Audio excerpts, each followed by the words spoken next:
नमस्कार दोस्तों, संत कबीर जी की अनमोल वाणी इसके अगले भाग में आपका स्वागत है। आज सबसे पहले संत कबीर जी हमसे ये कहते हैं, सहकामी सुमिरन करे पावे उत्तम धाम, निहकामी सुमिरन करे पावे अविचल धाम, अविचल राम। संत कबीर जी हमसे ये कहते हैं कि ईश्वर की जो भक्ति हम करते हैं तो बहुत लोग ऐसे भी होते हैं कि जो कुछ आकांक्षा से उनको कुछ चाहिए होता है ईश्वर की भक्ति से, तो उस वजह से वो भक्ति करते हैं। तो संत कबीर जी हमसे ये कहते हैं कि जो फल की आकांक्षा से प्रभु का स्मरण करता है उसे अत्युत्तम फल मिल सकता है। मतलब उनका ये कहना है कि अगर हम मन में कुछ ही भाव रखें या फिर मुझे ये चाहिए और उस वजह से अगर हम परमेश्वर की प्रार्थना करें तो हो सकता है कि वो फल हमें मिल जाए।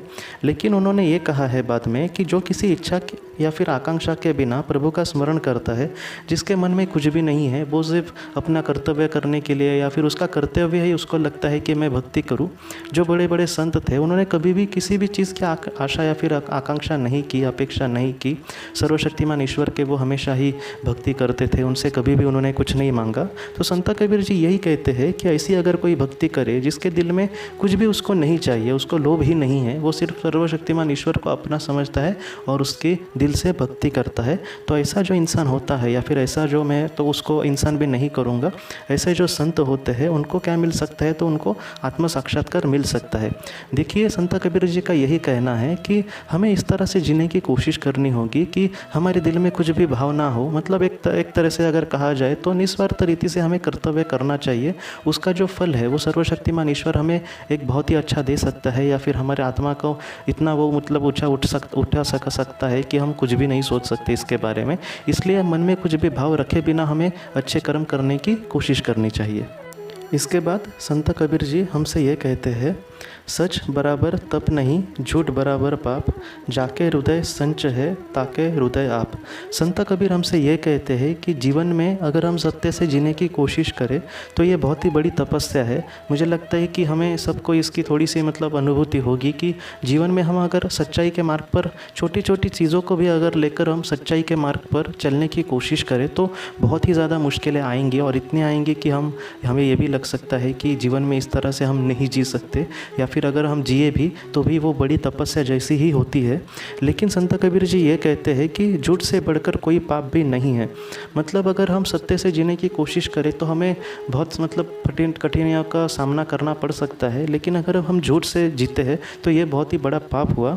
संत कबीर जी उसके बाद में ये कहते हैं कि जिसके हृदय में सत्य का वास है, प्रभु उसके हृदय में हमेशा निवास करते हैं।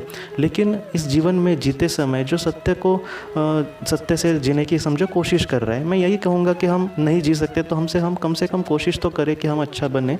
तो संत कबीर जी हमसे ये कहते हैं कि जिसके दिल में परमेश्वर है और जो कभी भी किसी का बुरा नहीं करता, अपने हिसाब से बहुत ही अच्छी ज़िंदगी जीने की कोशिश करता है, तो उसके हृदय में हमेशा परमेश्वर ही निवास करता है। मतलब उसके दिल में ही परमेश्वर होते हैं और उस वजह से वो इस तरह से आगे बढ़ सकता है। इसके बाद संत कबीर जी हमसे ये कहते हैं, जहाँ दया वहाँ धर्म है, जहाँ लोभ तहाँ पाप, जहाँ क्रोध तहाँ काल है, जहाँ क्षमा तहाँ आप है। संत कबीर जी हमसे ये कहते हैं कि जहाँ दया है, जो एक इंसान बहुत ही अच्छे से काम कर रहा है या फिर जो धर्म से जीने की कोशिश कर रहा है, तो वहाँ धर्म है। मतलब जो अच्छी चीज़ें हैं वो वहाँ पर है। जहाँ पर दया है, इंसान के दिल में जो दया होती है वहाँ पर धर्म है। लेकिन जहाँ लोभ है वहाँ पे बहुत ही ज़्यादा लालच है, वहाँ पर क्या है, वहाँ पर पाप है, ऐसा वो कहते हैं। जहाँ पर क्रोध है, मतलब कुछ लोग ऐसे होते हैं ना कि हमेशा कभी ठीक से बात नहीं करेंगे या फिर दुनिया को हमेशा वो गुस्सा ही होते हैं या फिर किसी पर गुस्सा निकालते रहते हैं। तो संत कबीर जी ये कहते हैं कि जहाँ ऐसे इंसान जो होते हैं वहाँ पर काल मृत्यु है। मतलब ये बहुत ही बुरी चीज़ हुई, मतलब बुरी चीज़ों का उस पर ध्यान है या फिर उसके साथ कुछ बुरा हो सकता है।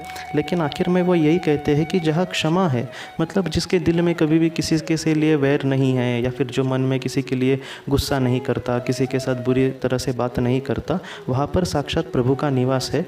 देखिए, हम मराठी में एक वाक्य है कि मैं भगवान को देखने गया लेकिन धीरे धीरे मैं ही कब भगवान बन गया मुझे नहीं पता। तो ये दोहा मुझे थोड़ा सा वैसा ही लग रहा है कि भगवान हमें कभी कभी लगता है कि मुझे यहाँ पर ढूंढना चाहिए या फिर वहाँ पर ढूंढना चाहिए, लेकिन एक ऐसा इंसान जो सारे गुणों को, जितना हो सके अच्छे गुणों को अगर धारण करे और उस तरह से अगर आगे बढ़ने की कोशिश करे, तो ऐसा जो इंसान है, तो मुझे नहीं लगता कि वो इंसान है।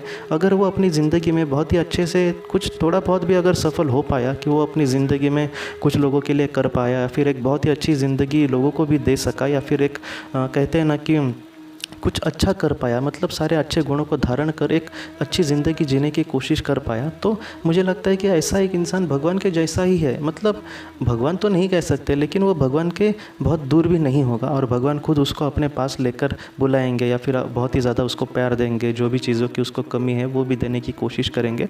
मतलब क्या कि जो एक अच्छा इंसान है, तो संत कबीर जी आखिर में यही कहते हैं कि जहाँ क्षमा है वहाँ साक्षात प्रभु का निवास है। मतलब ऐसे ही इंसान में हमें भगवान दिखना चाहिए। आपने भी ऐसे समाज में बहुत लोग देखे होंगे कि जो कितने अच्छे होते हैं। मैंने बहुत बार आपको उदाहरण दिया है कि प्रकाश आमटे जी, अब्दुल सत्तार ईदी जी, या फिर सिंधुताई सपकाल जी, बाबा आमटे जी, ऐसे बहुत सारे मतलब सोशल वर्कर या फिर जो दुनिया के लिए कुछ करते हैं। तो कभी कभी मुझे ऐसा ही लगता है कि इनको इंसान बोले या फिर और कुछ बोले, तो मुझे लगता है कि ऐसे ही जो लोग होते हैं उनके दिल में भगवान बसते हैं। और मुझे यही लगता है कि हमें उन सारे लोगों से भी कुछ सीखना होगा कि ये किस तरह से इनके भी जीवन में बड़ी बड़ी परेशानियाँ आई होगी, कि इनके भी जीवन में कितने दुख आए होंगे, लेकिन इन सारी चीज़ों को भी वो पार करके अब एक मतलब खुद का तो अच्छा उन्होंने अपने हिसाब से किया, लेकिन दुनिया का तो इतना अच्छा करने की कोशिश की ऐसे लोगों ने, तो वो कितनी बड़ी बात है।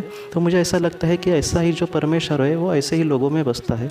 तो दोस्तों, आज के इस भाग को लेकर अगर आपके कोई भी सवाल हो तो आप ज़रूर पूछें। हम अपने अगले भाग में मिलते हैं। आप अपने परिवार का ख्याल रखना। आपका बहुत बहुत शुक्रिया।